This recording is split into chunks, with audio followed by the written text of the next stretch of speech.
በህዝብ 800 ምናምን ሺህ ህዝብ ነው ቲክታክ ላይ የሚከተላት ጋይስ። ኢንተርቪው ሁሉ ታደርጋለች። ኢንተርቪው ስታረግ ከኢንተርቪዋ ሁሉ ስታወራ ከሰማችሁ በኦሮምኛ እኔ ትላንት እዚህ ብዙ ኦሮሞ ልጆች ነበሩና ሲተረጉሙልኝ ጋይስ በጣም ነው ማመን ያቃተኝ። ራሴን ማጠፋው እሱ የተወኝ ቀን ሁሉ ትብላለች ማለት ምን ያህል በቃ ልጅቷ ምን ያህል እሱ ላይ አላቅም። እንግዲህ እንደምትመለከቱት ሊል ፓብሎ የቄራው የሚል ስም ነው ያለው። እንግዲህ አነባበቤን ከተሳሳትኩኝ ይቅርታ ጠይቃለሁ። ይሄ ወንድማችን እንግዲህ ከቦኒ ሞት በኋላ ነው እንግዲህ እሱ አንድ ቪዲዮን የለቀቀው፣ በጣም ቫይራልም ነው የወጣው። እንደምትመለከቱት ከሁለት ቀን በፊት የተለቀቀ ነው። ከታች ዲስክሪፕሽኑን ማየት ይቻላል። ያው ፎቶን አድርጎ የሆነ አስደንጋጭ ጽሁፍን ነው የጻፈው። ምን ይላል ጽሁፉ? የሞቴ ዜና ከደረሰሽ አትዘኝ እሺ እመቤቴን እናቴ፣ ነገሮችን ላበላሻቸው ነው፣ ውሳኔ ላይ ነኝ እሺ እማ፣ አዝናለው እንዲሁም ጓደኞቼ። እህታችንን ቦኒ ካጣናት ቀናቶች ተቆጥረዋል። በድህነት በችግር ውስጥ ያደገችው ቦኒ፣ ደካማ ወላጆች ያሏት ቦኒ ዛሬ ከሞተች ቀናቶችን አስቆጥራለች። እጅግ ያሳዝናል። የአሟሟቷ ሁኔታ ደግሞ ብዙዎችን አነጋግሯል። ከዚህ ጉዳይ ጋር በተያያዘ አዳዲስ መረጃዎች እየወጡ ይገኛሉ። በሌላ በኩል አቅመ ደካማ የሆኑ እናቷም ስላሉት ወሳኝ መልእክቶችም የተሰሙ አዳዲስ ጉዳዮች አሉ። በሌላ በኩል ከእህታችን ቦኒ አሟሟት ቀጥሎ ደግሞ እጅግ የሚያሳዝን ሁለት ወንድሞቻችን ታሪክም እየተሰማ ይገኛል። ይህ ነገር እንደ ፋሽን ወጣቱ እየቀጠለበት ነው ወይ በማለት ብዙዎች በመደናገጥ ቆም ብለን እናስብ፣ ራስ ማጥፋት ውሳኔ የመጨረሻ ሀሳብ አይሆንም በማለት ብዙዎች መረጃ መልእክታቸውን እያስተላለፉ ይገኛሉ። ጠቅለል ባሉ መረጃዎቻችን ከቦኒ አሟሟት ጀርባ ስለተሰሙ አዳዲስ ጉዳዮች እንዲሁም ደግሞ ቦኒ ራሷን አጥፍታ ከሞተች በኋላ ሁለት ወንድሞቻችን ጋር ደግሞ ምን አዲስ ነገር እንደተከሰተ በዝርዝር እናስደምጣችኋለን። ሰላም ጤና ይስጥልን ውድ የሀገሬ ልጆች፣ በተለያዩ ዓለም ሀገራት የምትገኙ በያላችሁበት ሀገር ሁሉ ሰላማችሁ ይብዛልኝ። ዛሬም አዳዲስ በሆኑ መረጃዎች ብቅ ብለናል። ለዚህ ቻናል አዲስ ከሆናችሁ ሰብስክራይብ በማድረግ ሁሌ የምንለቃቸው ቪዲዮዎች እንዲደርሱ ይሁን። እንግዲህ የእህታችን ቦኒ ህልፈተ ህይወት ራሷን ማጥፋቷ ከተሰማ በኋላ እጅግ አነጋጋሪ የሆኑ መረጃዎች እየወጡ ይገኛሉ። ብዙዎቻችሁ እንደምታስታውሱት ቦኒ ራሷን ከማጥፋቷ በፊት የመጨረሻውን ሰዓታቶቿን ሁለት የቲክቶክ ቪዲዮ አከታትላ ቲክቶኳ ላይ ለቃ ነበር። እንግዲህ ራሷን ማጥፋቷ የተሰማው ማለት ነው። በዛም ቪዲዮ ይቅርታ አድርጉልኝ ያስቀየምኳችሁ ካለ በማለት እጅግ ልብ የሚነካ መልእክት ነበር ያስተላለፈችው። ታዲያ እነዚህ ሁለት ቪዲዮዎች አሁን ቲክቶኳ ላይ ጠፍተዋል። ሁለቱ ቲክቶኳ ላይ የጠፉት ቪዲዮዎች ለምንድን ነው በማለት ብዙዎች እንደ አዲስ እየተነጋገሩበት ቆይተዋል። ምናልባት በቲክቶክ ህግን መጣስ ወይም ደግሞ ኮሚኒቲ ጋይድላይን ቲክቶክ አጥፍቶት አውርዶት ሊሆን ይችላል። ካልሆነ ግን ቲክቶኳ በሌላ ሰው እጅ ወድቆም ሊሆን ይችላል። ይህ ነገር አጠያቂ አነጋጋሪ ነው በማለት ሀሳብ አስተያየት ሲሰጥበት ቆይቷል። በሌላ በኩል እንግዲህ አሟሟቷን ብዙዎች ለማወቅ ነው የሚጓጉት። ራሷን ለማጥፋት ያደረሳት ምን ውሳኔ ነው በሚል ሀሳብ ነው ብዙዎች እየተነጋገሩበትም የቆዩት። ሁለት አበይት ጉዳዮች ነው በዚህ ነገር የሚነሱት። የመጀመሪያው እንግዲህ ከፍቅረኛዋ ከትዳር አጋሯ ከነበረው ከባለቤቷ ጋር የነበራት የፍቅር ግንኙነት እጅግ የጠበቀ ስለነበረ እሱም ብታጣም ራሷን እንደምታጠፋ ሁሉ ከዚህ በፊት ትናገር ነበር። ይህን ደግሞ በቃለ መጠይቅ ሁለቱም በተገኙበት ባለቤቷ ይፋ አድርጎም ተናግሯል ተብሎ እንግዲህ ይህንን ጉዳይ በማንሳት ነው እሱን ስላጣች ወይም ደግሞ እሱ ላይ የሆነ ሌላ ነገር ስላየች ምናልባትም ፍቅሩ ስለቀነሰባት ራሷ ላይ እንደዚህ አይነት ውሳኔ ወስና ሊሆን ይችላል። ምክንያቱም ከዚህ በፊት እንደዚህ ልታረግ እንደምትችል ሲነገር ነበር እያሉ ጉዳዩን ሲያብራሩ የነበሩ ሰዎች ነበሩ። በሌላ በኩል ደግሞ የለም ኮመንት ላይ የሚሰጡ የተለያዩ መጥፎ ነገሮች ነው የእህታችን ላይ ራሷን እንድታጠፋ መጥፎ ውሳኔ ላይ እንድትደርስ ያደረጓት። ኮመንት የሚሰጡ ሰዎች እንዲሁም የማይሆን ነገርን የሚናገሩ ሰዎች ሰውን እየሰበሩ ነው። ለዛም ነው ያጠፋውት ካለ ለሁላችሁም ይቅርታ ብላ ያንን ቪዲዮ ለቃ እንግዲህ ራሷን ያጠፋችሁ በማለት ሀሳባቸውን ሲያነሱ የነበሩ ሰዎችንም ተመልክተናል።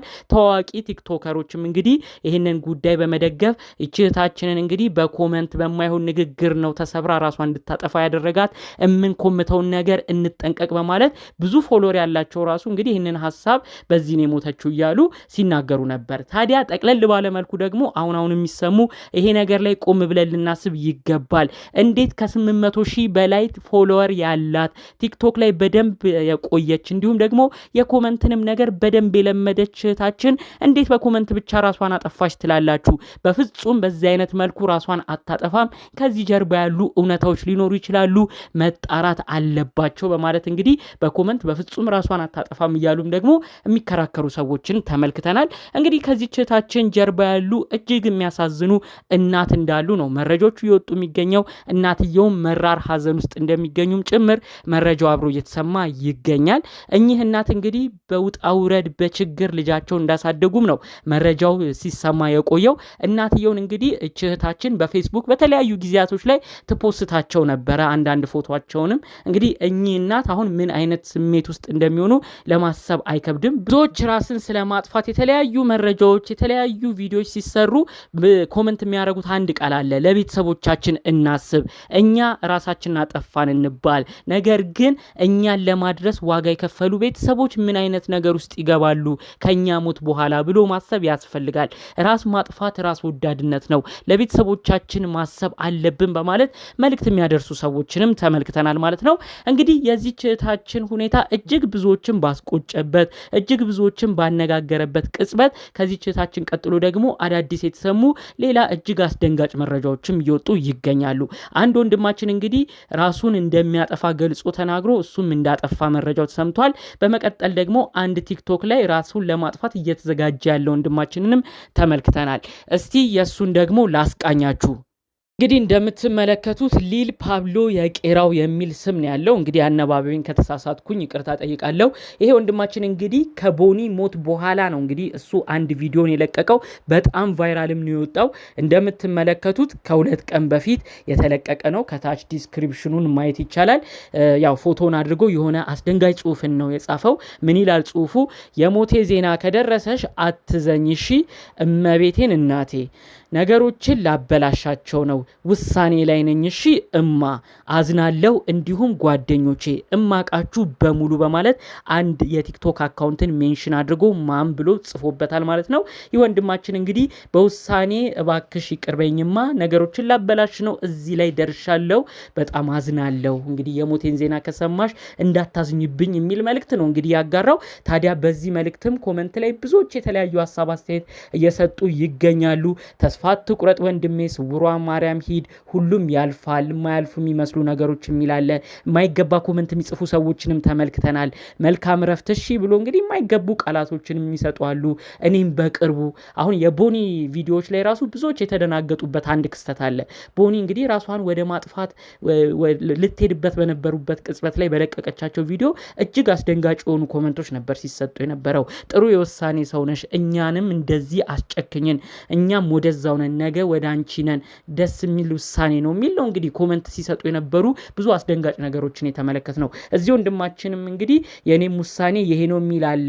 መልካም ሲሆን እያለ ደግሞ የማይሆን ኮመንት እየሰጠ በዛ ሰው ድብርት በዛ ሰው ጭንቀት ላይ ጭራሽ እየተሳለቁ ደግሞ ወደ ሌላ ነገር የሚገፉ ሰዎችንም ተመልክተናል። እንግዲህ ነገ አዲስ ቀን ነው የኔ ወንድም፣ ተስፋን ሰንቅ ብለው ደግሞ የሚያበረታቱ ሰዎችም አሉ ማለት ነው። እንግዲህ ይህ ወንድማችን አሁን ምን ላይ ይሁን ምን የሚታወቅ ነገር የለም፣ ግን ራሱን ለማጥፋት ሂደት ላይ እንደሆነ ነው እንግዲህ በንግግር እየተናገረ የሚገኘው።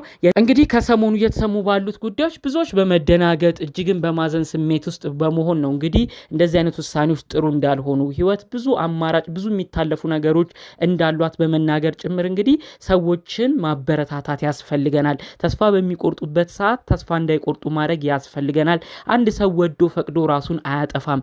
እዛ ሁኔታ ውስጥ እንዲሆን የሚያደርጉ የተለያዩ ነገሮች ሊኖሩበት ይችላሉ። ስለዚህ እንግዲህ አትፍረድ የሚባለው ነገር ትክክል ነው። ስለዚህ ራሱን ሊያጠፋ የተዘጋጀን ሰው እንግዲህ እንደዚህ ቀሽም ነህ እንደዚህ እንትን ነህ ብሎ ከመናገር ይልቅ ከጎኑ በመሆን ያን ጊዜ እንዲያልፈው ማድረግ ይገባል በማለት በሳል መልእክቶችም ሲተላለፉ ተመልክተናል። እኛም ይህ ነገር ነው መሆን አለበት ብለን የምናስበው። ፈጣሪ አምላክ እንግዲህ ሁሉም ሰው የየራሱ የሆነ ጭንቀት የየራሱ የሆነ ሀሳብ አለበት። እንግዲህ ፈጣሪ አምላክ ከሁላችንም ጎን ሆኖ የሚያበረታንን መንፈስ እንዲልክልን የእውነት ከልብ እመኛለሁኝ። እንግዲህ ለሞተችው እህታችን ቦኒም ነፍሷን እንዲምራት ለወዳጅ ዘመዶቿም እንዲሁም መጽናናት እንዲያድላቸው የእውነት ከልብ በመመኘት የዛሬ መረጃዎችን እዚህ ላይ አበቃለሁ። በሌሎች አዳዲስ መረጃዎች እስክንገናኝ ሰላሙን ሁሉ ተመኘው። ሰላም።